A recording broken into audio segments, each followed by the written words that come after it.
ബാംഗ്ലൂരിലെ നഗരജീവിതത്തിൻ്റെ തിരക്കിൽ നിന്നും മടുപ്പിൽ നിന്നും ഓടി ഒളിക്കാൻ പറ്റിയൊരിടം പറഞ്ഞുതരട്ടെ. ഭീമേശ്വരി. ബാംഗ്ലൂരിൽ നിന്നും 100 കിലോമീറ്റർ അകലെ കർണാടകയിലെ തന്നെ മാണ്ഡ്യ ജില്ലയിലാണ് പ്രകൃതി സ്നേഹികൾക്കും സാഹസിക പ്രിയർക്കും ഒരുപോലെ പ്രിയങ്കരമായ മനോഹരമായ ഈ സ്ഥലം സ്ഥിതി ചെയ്യുന്നത്. ഭീമേശ്വരിയിലെ ഏറ്റവും വലിയ പ്രത്യേകത മഹസീർ മത്സ്യങ്ങളാണ് കേട്ടോ. ലോകത്തിലെ ഏറ്റവും മികച്ച ഗെയിം മത്സ്യങ്ങളിലൊന്നായ മഹസീർ മത്സ്യങ്ങളുടെ സ്വാഭാവിക ആവാസ കേന്ദ്രമാണ് ഭീമേശ്വരി. കർണാടകയുടെ സ്വന്തം കാവേരി നദിയാണ് ഇതിലൂടെ ഒഴുകുന്നത് കേട്ടോ. ഒത്തിരി ഫിഷിംഗ് ക്യാമ്പ്സ് ഉണ്ട്, ജംഗിൾ റിസോർട്ട്സ് ഉണ്ട്.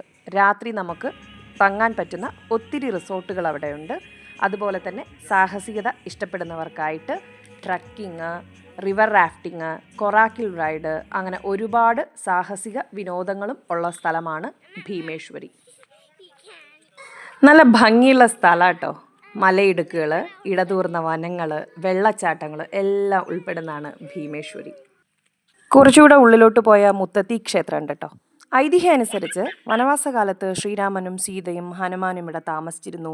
നദിയിൽ കുളിച്ച സമയത്ത് സീതയുടെ മുത്തുമൂക്കുത്തി നഷ്ടമായി, ഹനുമാൻ അത് കണ്ടെത്തി എന്നെല്ലാമാണ് വിശ്വാസം. അപ്പം മുത്ത് എന്ന അർത്ഥത്തിൽ അവിടെ മുത്തത്തിന്ന് പേര് വന്നു എന്നാണ് പറയുന്നത്. ഞങ്ങൾ ആ ക്ഷേത്രത്തിൻ്റെ പരിസരത്ത് പോയിരുന്നു. നല്ല തിരക്കായിരുന്നു. അതിൻ്റെ സൈഡിലുള്ള കാവേരി നദീ തീരത്ത് ഒത്തിരി ആളുകൾ കുളിക്കാനും എല്ലാം ഉണ്ടായിരുന്നു. അതുമാത്രമല്ല കേട്ടോ അവിടുത്തെ പ്രത്യേകത. അവിടെ ഞങ്ങൾ കടകൾ കണ്ടു. അവിടെ എല്ലാം തന്നെ നമുക്ക് ഒത്തിരി സ്റ്റേഷനറി സാധനങ്ങൾ, ഗ്യാസ്, പാത്രങ്ങൾ ഇതെല്ലാം റെൻറ്റിന് കിട്ടുമായിരുന്നു. അപ്പോൾ നമുക്ക് അവിടെ പോയിട്ട് ഒന്ന് പാചകം ചെയ്ത് ഒന്ന് റിലാക്സ് ചെയ്യണമെന്ന് തോന്നുകയാണെങ്കിൽ നമുക്ക് അവിടുന്ന് ഈ പാത്രങ്ങളും ഗ്യാസും ഇതെല്ലാം നമ്മൾ റെൻറ്റിനെടുക്കാം. ആ കടകളിൽ നിന്നും സാധനങ്ങൾ വാങ്ങിച്ചിട്ട് നമുക്കവിടെ കുക്ക് ചെയ്ത് ഭക്ഷണമെല്ലാം കഴിച്ച് ഫുൾ ഡേ ഒന്ന് അവിടെ റിലാക്സ് ചെയ്തിട്ട് വേണേൽ നമുക്ക് വരാൻ പറ്റും. അവിടെ നല്ല തിരക്കായിരുന്നു വീക്കെൻഡ് പോയത് കൊണ്ട്. അതുകൊണ്ട് തന്നെ ഞാൻ അതൊന്നും വീഡിയോയിൽ ഇപ്പം എടുത്തിട്ടില്ല. നിങ്ങളിപ്പോൾ ഈ കാണുന്ന സ്ഥലം ഉണ്ടല്ലോ, കുറച്ച് തിരക്കൊഴിഞ്ഞൊരു ഭാഗമാണ്, നമുക്ക് ഇറങ്ങാൻ പറ്റുന്നൊരു സ്ഥലം. സാധാരണ ഇവിടെ എല്ലാം വെള്ളം കയറുന്ന സ്ഥലമാണ്. ഞങ്ങൾ ജൂണിലാണ് പോയത്, അതുകൊണ്ട് തന്നെ അവിടെ വെള്ളമില്ല, നദിയിൽ തീരെ വെള്ളം ഉണ്ടായിരുന്നില്ല. ഇപ്പോൾ നിങ്ങൾക്ക് കാണാൻ ആളുകൾ അവിടെ ഷീറ്റ് വിരിച്ച് കിടക്കുകയൊക്കെ ചെയ്യുന്നുണ്ട്. ഈ കാണുന്ന സ്ഥലത്ത് വേണമെങ്കിൽ നമുക്കൊരു ടെൻറ്റൊക്കെ കെട്ടി കുറച്ച് നേരം അവിടെ താമസിക്കാം, റിലാക്സ് ചെയ്തിരിക്കാം. അതുപോലെ തന്നെ നമുക്ക് പാചകത്തിനായിട്ടുള്ള സാധനങ്ങൾ കൊണ്ടുപോയിട്ടുണ്ടെങ്കിൽ നമുക്കവിടെ ഭക്ഷണം എല്ലാം ഉണ്ടാക്കി നല്ല വൈബാണ് അവിടെ കേട്ടോ. ഭക്ഷണമൊക്കെ ഉണ്ടാക്കി താമസിച്ച് കുറച്ച് നേരം റിലാക്സ് ചെയ്ത് വരാൻ പറ്റിയ ഒരു ഇടമാണ് ഭീമേശ്വരി. ഞങ്ങളുടെ മെയിൻ എയിം എന്ന് പറഞ്ഞാൽ ഫിഷിംഗ് ആയിരുന്നു.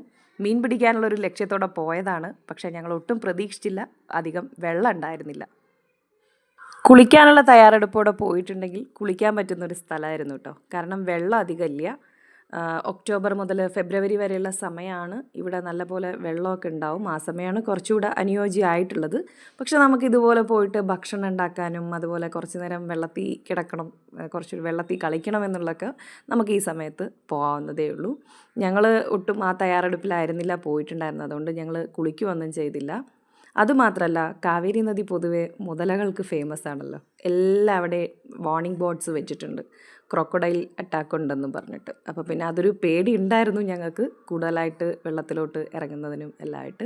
പക്ഷെ കുറച്ച് വെള്ളമേ ഉള്ളൂ, അതുകൊണ്ട് റിസ്ക് കുറച്ച് കുറവായിരുന്നു. എന്നിരുന്നാലും വെള്ളം കൂടുതലുള്ള സമയത്ത് ഇങ്ങോട്ട് ഇറങ്ങാതിരിക്കുന്നതാണ് നല്ലത്. മുതലകളുടെ ഒരു പ്രശ്നമുണ്ട്. അതുമാത്രമല്ല, ഞാൻ ഈ കാണിച്ച സ്ഥലം എല്ലാം വെള്ളം കയറുന്ന സ്ഥലങ്ങളാണ്. കുറച്ച് കുണ്ടും കുഴിയും എല്ലാം ആയിട്ട് കുറച്ച് താഴ്ന്ന സ്ഥലങ്ങളെല്ലാം ഉണ്ട്. നമ്മൾ അറിയുന്നില്ല എവിടെയാണ് താഴ്ചയുള്ളത്, ഇതെല്ലാം നമ്മൾ അറിയുന്നില്ല.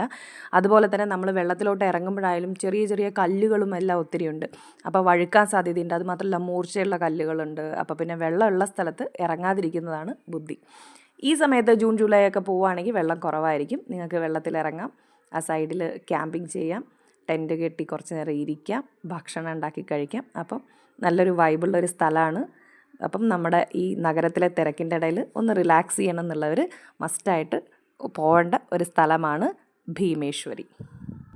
ധാരാളം വന്യമൃഗങ്ങളും എല്ലാം ഉള്ള സ്ഥലമാണെന്ന് പറയുന്നുണ്ട്. എന്തായാലും മുതലകളുണ്ട്. ഇതിപ്പം ഞങ്ങൾ ആ നദിക്കരയിൽ കണ്ട ഒരു താടിയല്ല കേട്ടോ, പല്ലൊക്കെ കാണുന്നില്ലേ. ഇനിയിപ്പോൾ അത് കാട്ടുപന്നിയുടെ ആണോ മുതലയുടെ ആണോ എന്നെല്ലാം അറിയില്ല. നിങ്ങൾക്ക് മനസ്സിലാവുന്നുണ്ടെങ്കിൽ ഒന്ന് കമൻ്റ് ഇടണേ. അപ്പം ബാംഗ്ലൂരിലെ തിരക്കുകളിൽ നിന്നും നിങ്ങൾക്കൊന്ന് റിലാക്സ് ചെയ്യാൻ വേണ്ടിയിട്ട് പ്രകൃതി രമണീയമായ ഒരു സ്ഥലത്ത് പോകണമെന്നുണ്ടെങ്കിൽ ഭീമേശ്വരിയിലേക്ക് പോയിക്കോളൂ. ഇതുപോലുള്ള നല്ല വീഡിയോസുമായിട്ട് ഞാൻ വീണ്ടും വരും. എൻ്റെ ചാനൽ ഇതുവരേക്കും സബ്സ്ക്രൈബ് ചെയ്യാത്തവർ ചെയ്യണേ. വീഡിയോ ഇഷ്ടമായെങ്കിൽ ലൈക്ക് ആൻഡ് ഷെയർ ചെയ്യുക. വീണ്ടും കാണാം.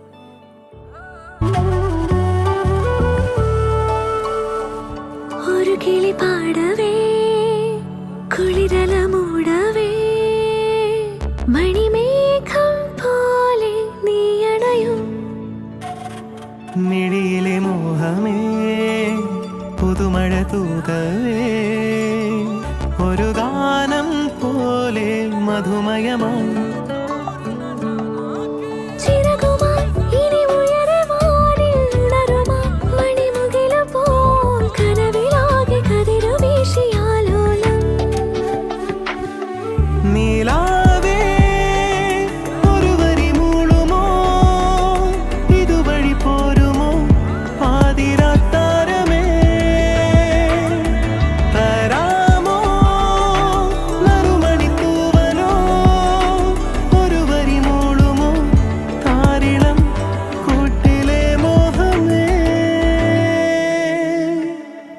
ഒരു കിളി